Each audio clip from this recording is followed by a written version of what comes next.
Mother and Daddy started arguing again on Sunday. Mother was frying hamburger on the stove when she said to Daddy, States do have rights. You know, those politicians in Washington can be telling us how to run our schools. Daddy bit his lip. He was grating carrots so briskly. I was afraid we will find finger in the salad. The school have already been closed almost 2 weeks. The students are the who are suffering. If the governor give in, what's next? Mother asked. Negroes at the swimming pool? Daddy shrugged. They are already sitting at the front of the bus, and you still manage to find a seat. Richard, it's not right to keep the school closed, Marlene, and you know it. At the moment, the back door flew open and David burst in. Eyes grilled and dropped the bowl of potato I was mashing. You came home. Hi, Molly, said David, and he gave me such a big hug. He picked me up off the ground.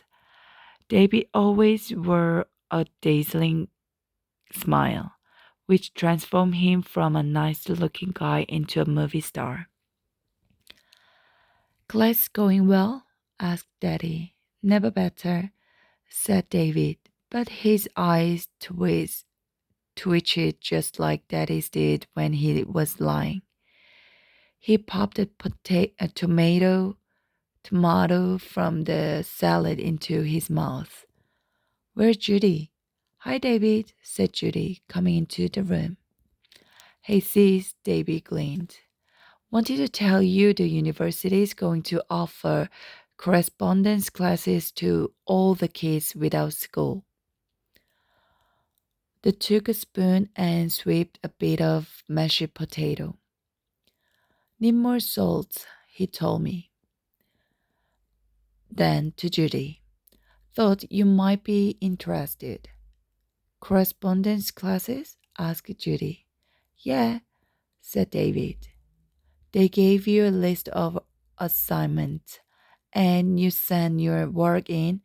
The professor grade them and send you the test and you send it back and who's going to help me if I don't understand something? Asked Judy. I can help you, sweetie, said Mother. Yeah, if it's English or history, said Judy. But what if it's chemistry? If it's chemistry, I'm sure one of my colleagues in the science department would be glad to help you. In fact, maybe we could organize study groups for you and Margaret, at least until. And Molly could help you with the math, David teased. Wonderful, said Judy, as she carried the plates into the dining room. I get to be tutored by my mother and my little sister. Daddy laughed. It was great dinner, even if the burgers were dry and the potato were salty, and the salad didn't have any tomato because David had swept them all. The whole family was together, and for an hour, that was enough. After dinner, I pulled David into my room.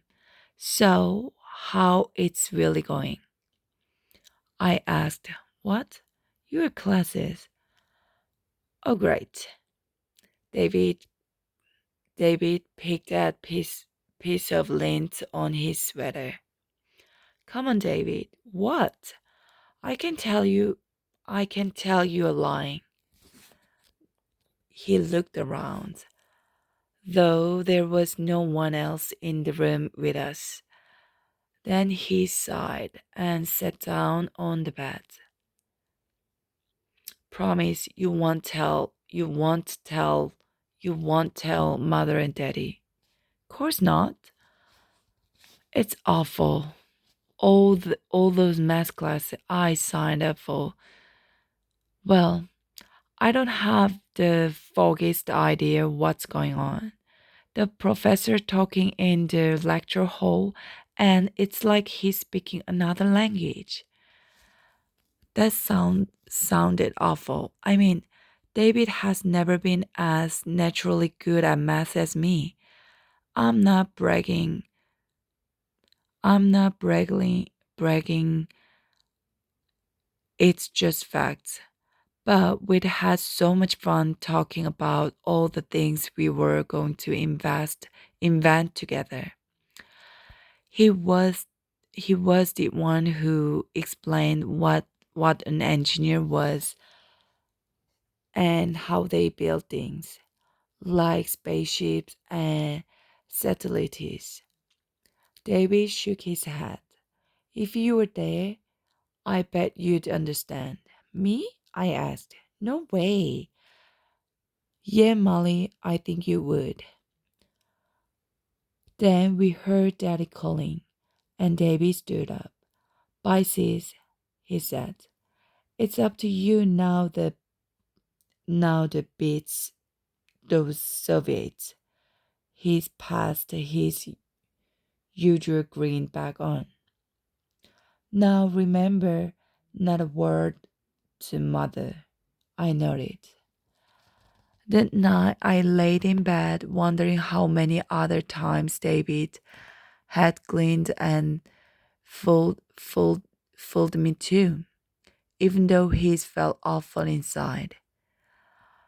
The idea that my big brother sometimes felt not good enough was strange and a bit scary.